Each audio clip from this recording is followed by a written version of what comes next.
Πότε κάποιος έχει κατάθλιψη? Κάποιος άνθρωπος υποφέρει από κατάθλιψη όταν για συγκεκριμένο χρονικό διάστημα, κυρίως για 2 εβδομάδες, εμφανίζει συγκεκριμένα συμπτώματα, όπως είναι είτε απώλεια ενδιαφέροντος, είτε μειωμένη επιθυμία ή ευχαρίστηση σε δραστηριότητες που συνήθιζε να ακολουθεί μέχρι τότε και ικανοποιούνταν ως αποτέλεσμα της συμμετοχής σε αυτές. Πέρα από αυτά τα συμπτώματα παρατηρούμε επίσης αντιδράσεις που έχουν να κάνουν με την ποιότητα του ύπνου. Παράδειγμα, ένας άνθρωπος ο οποίος υποφέρει από κατάθλιψη πιθανόν έχει την ανάγκη να κοιμάται πολλές ώρες μέσα στην ημέρα ή να δυσκολεύεται να κοιμηθεί κανονικά ή ο ύπνος να μην είναι ποιοτικός. Επίσης παρατηρείται μειωμένη επιθυμία για κατανάλωση τροφής ή αυξημένη επιθυμία για κατανάλωση τροφής. Επίσης αυξομοιώσεις στο σωματικό βάρος, απώλεια ή αύξηση αντίστοιχα του σωματικού βάρους.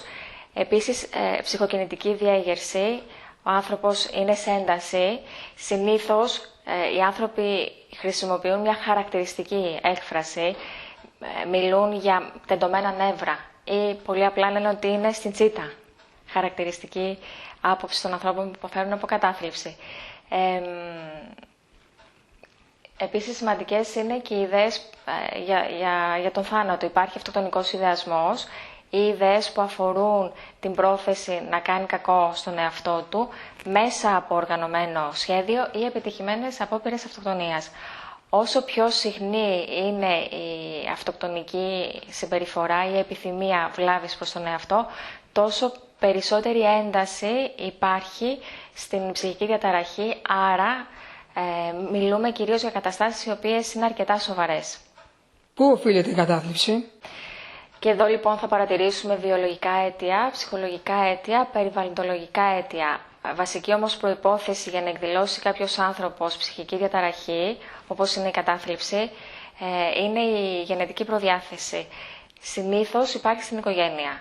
Μας είναι ιδιαίτερο ή συντρέχουν άλλοι λόγοι οι οποίοι είναι ικανοί να επηρεάσουν και να πυροδοτήσουν τα συμπτώματα της κατάθλιψης.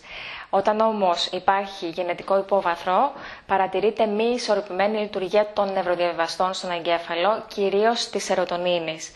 Επίσης, διάφορες παθήσεις του κεντρικού νευρικού συστήματος. Έχουμε παρατηρήσει κατάθλιψη να εκδηλώνεται ως αποτέλεσμα διάγνωσης μιας σοβαρής ασθένειας, όπως είναι το Πάρκινσον, όπως είναι ο ζαχαρόντης διαβήτης, όπως είναι κάποιες μορφές καρκίνου ή κάποιες ασθένειες οι οποίες επηρεάζουν άμεσα τη λειτουργικότητα του ανθρώπου, είναι ικανές να οδηγήσουν σε μειωμένα επίπεδα λειτουργικότητας, οπότε και ο άνθρωπος πια να χάσει το ενδιαφέρον για τη ζωή που παρουσίασε παλιότερα.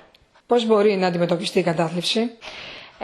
Κυρίως φαρμακευτικά. Επειδή λοιπόν τίθεται θέμα ζωής ή θανάτου, κυρίως επειδή υπάρχει αυτοκτονικός ιδεασμός, όσο πιο έντονα είναι τα συμπτώματα, τόσο πιο άμεση είναι η ανάγκη για φαρμακευτική υποστήριξη.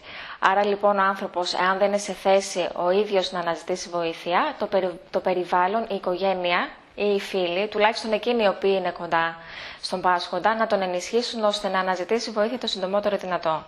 Σε αυτές τις περιπτώσεις λοιπόν χρειάζεται να υπάρξει συνεργασία με ψυχίατρο ή γιατρό ο οποίος σε πρώτο επίπεδο θα διαγνώσει τα συμπτώματα, άρα και θα καταλήξει στη διαταραχή, οπότε και θα προτείνει το κατάλληλο φαρμακευτικό σχήμα.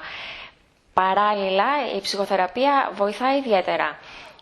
Και αυτό γιατί σε άλλα επίπεδα επιδρά η φαρμακευτική αγωγή και σε άλλα επίπεδα λειτουργεί η ψυχοθεραπευτική συνεργασία. Πώς μπορεί να βοηθήσει η οικογένεια και το φιλικό περιβάλλον? Είναι σημαντικό όταν υποφέρει κάποιος άνθρωπος από κατάθλιψη να έχει κοντά του ανθρώπους που μπορούν να τον υποστηρίξουν.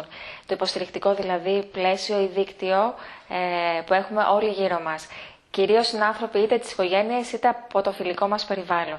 Αν λοιπόν τυχαίνει κάποιος άνθρωπος ο οποίος είναι κοντά μας να υποφέρει από κατάθλιψη, χρειάζεται να είμαστε κοντά του υποστηρικτικά και συμπονετικά. Σημαίνει ότι είμαστε εκεί για να τον ακούσουμε, ώστε να καταλάβουμε τι ακριβώς νιώθει, πώς νιώθει και τι μπορούμε να κάνουμε για να τον βοηθήσουμε να αισθανθεί καλύτερα, είτε ατομικά είτε συλλογικά.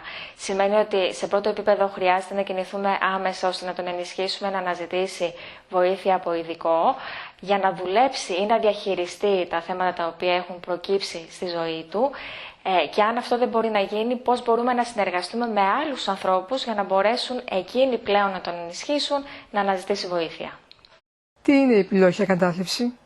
Η επιλόχια κατάθλιψη είναι μια φυσιολογική αντίδραση η οποία έρχεται ως αποτέλεσμα της γέννησης του παιδιού. Λίγες λοιπόν ημέρες μετά τη γέννηση του παιδιού η μητέρα εμφανίζει συμπτώματα τα οποία παρατηρούνται στα πλαίσια ενός μοναδικού επεισοδίου.